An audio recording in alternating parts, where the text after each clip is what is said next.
Once upon a time, near a dark, foreboding forest, there lived a woodcutter named Cedric and his wife, Alara. They had only one child, a 3-year-old daughter named Seraphina. Poverty had gripped them tightly, and their despair deepened as they struggled to find food for their little girl. Their home, a small, dilapidated cabin, barely kept the cold at bay during the harsh winters. Cedric's hands were calloused and worn from the relentless work, and Alara's eyes held a perpetual sadness, her once vibrant spirit dimmed by the weight of their circumstances. One sorrowful morning, Cedric went into the woods to chop firewood. As he worked, a mysterious woman with a crown of shimmering stars appeared before him. She was radiant, her presence illuminating the dark forest, and her gown flowed like liquid silver. She introduced herself as the Guardian of Light, a celestial being, her voice soft yet commanding, echoing through the trees. You are in dire need. Her eyes filled with compassion. Bring your child to me. I will take her to a place where she will be cared for and loved. Desperate and hopeful, Cedric obeyed. He brought Seraphina to the Guardian of Light, who then took the child to a celestial realm. There, Seraphina thrived. She ate sweet fruits and drank fresh nectar. Her clothes were made of the finest silks, and she played with ethereal beings who adored her. The celestial realm was a place of unimaginable beauty, with golden rivers and crystal-clear skies. Seraphina's laughter echoed through the realm, a sound of pure joy that brought smiles to all who heard it. When Seraphina turned 14, the Guardian of Light summoned her. I must embark on a long journey. Her voice tinged with both sadness and hope. Here are the keys to 13 doors. You may open 12, but the 13th is forbidden. If you open it, sorrow will befall you. Seraphina promised to obey. For 12 days, she opened one door each day, marveling at the wonders within. Each room was more magnificent than the last, filled with celestial beings and splendor. There were gardens with flowers that sang, libraries with books that whispered secrets, and halls where stars danced in the air. But as the days passed, her curiosity about the 13th door grew. Despite warnings from her ethereal companions, Seraphina's desire to see what lay behind the forbidden door gnawed at her relentlessly. The door seemed to call to her, a silent whisper that grew louder with each passing day. One day when she was alone, she succumbed to temptation. I'll just peek, she thought. She unlocked the door and opened it slightly, revealing a room filled with a blinding, fiery brilliance. The sight was both awe-inspiring and terrifying. She reached out, and as her finger touched the light, it turned to gold. The golden light was mesmerizing, but the transformation of her finger filled her with dread. Panicked, she slammed the door shut. The gold on her finger wouldn't wash off, and fear gripped her heart. The weight of her disobedience settled heavily on her shoulders, a constant reminder of her broken promise. When the Guardian of Light returned, she asked Seraphina for the keys.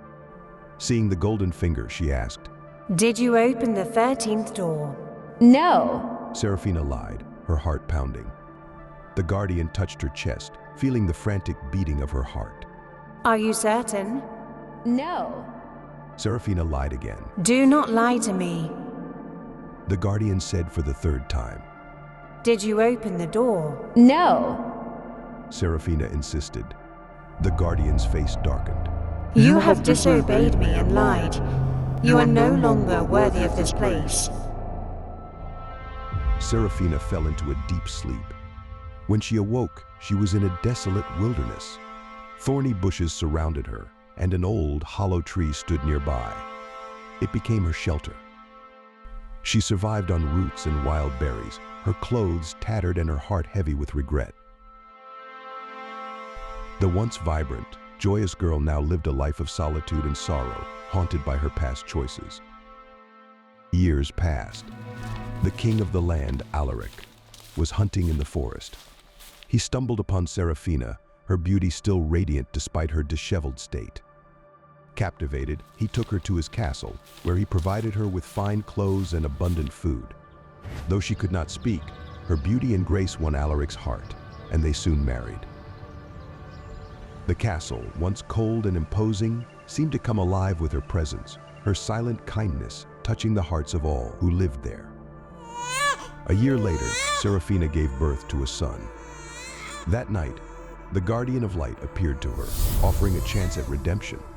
Confess that you opened the forbidden door, and you will regain your speech.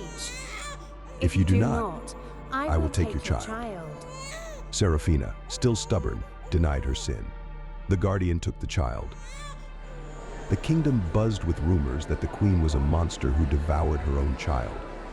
Alaric refused to believe it, but the whispers persisted, casting a shadow over their happiness.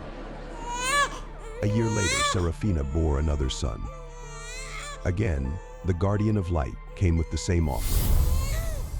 Seraphina denied her guilt, and her second child was taken. The people now demanded justice, calling her a witch. Alaric's counselors pressured him to act, but his love for Seraphina held him back. When Seraphina bore a third child, a daughter, the Guardian appeared once more. She showed Seraphina her two sons, happy and playing in the celestial realm. Confess, she urged, but Seraphina's pride held firm. The next morning, the people called for her execution. Bound to a stake, as the flames began to rise, Seraphina's pride finally broke. I did it. She cried out. I opened the forbidden door. Rain fell from the sky, dousing the flames. The Guardian of Light descended, her expression gentle. Whoever repents and confesses their sins will be forgiven. She returned Seraphina's children to her, restored her voice, and blessed her with a life of happiness. Seraphina, having learned the weight of pride and the power of truth, lived in peace with her family, grateful for her second chance. She spent her days helping those in need, using her newfound wisdom to guide others away from the pitfalls of pride and deception. Seraphina's story became a legendary tale of sorrow, repentance, and redemption that inspired generations. Remembered not as a sorrowful queen, but as a symbol of truth and humility. Her legacy echoed through the ages. Her children, guided by her wisdom, grew up in peace and love. The Guardian of Light's lesson, that every heart holds the capacity for both great error and redemption, was learned, making Seraphina a beacon of hope and a reminder that forgiveness and grace can lead us back to the light. If you found Seraphina's story as captivating as we did, don't forget to smash that like and subscribe button and turn on the notification bell so you never miss out on our exciting tales. Which part of Seraphina's journey intrigued you the most? Drop your thoughts in the comments below. We love hearing from you. You may also want to watch Queen of Shadows and humanity's last stand rise of the unexpected hero. Thank you for watching.